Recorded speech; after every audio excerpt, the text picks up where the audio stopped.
In this lesson, we are going to talk about the background eraser tool. So you'll notice over here on the left-hand side of my tools, you will see that there is the background eraser tool. When I select the background eraser tool, I'm going to get a whole bunch of options up on top here. One is going to be for my brush size and hardness and all that good stuff. And also you'll notice here that there are a few options here in terms of what it's going to be sampling. I'm going to be focusing on this one in the middle for sampling once. So what does that actually mean? Well, Photoshop needs to know what do you want to erase so you don't accidentally erase other things, like extra things. Okay?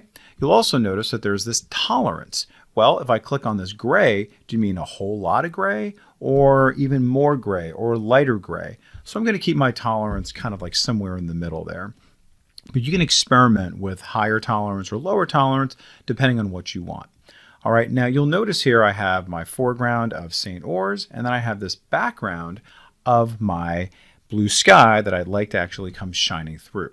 Now I want to get rid of this gray sky, but I don't want to touch any of the onion domes or anything like that. So that's ultimately my goal here. So let's go over here to the top layer, and then very simply, I'm going to make sure that this sampling once is chosen. I have my tolerance all set up, and then watch what happens now when I just simply click on the gray and start clicking and dragging. And then when I try to click and drag over my onion dome, it will not get affected, and even the trees. So watch this. I click and drag, it's doing it, I'm not letting go. And then notice how I'm able to effortlessly go over the onion dome and the trees, and it does not affect them.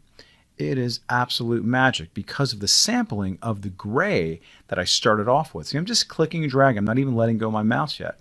See that? And it's not erasing the onion dome. It's doing it something pretty magical. Okay, that's pretty much it. So try that out. Experiment with anything that you got. But you can see it can do things pretty effortlessly and pretty magically by the time you're done. All right, so pause the video, practice, and we'll see you in the next lesson. If you're not a subscriber, click down below to subscribe so you get notified about similar videos we upload. To see the full course that this video came from, click over there. And click over there to see more videos from Simon Says It.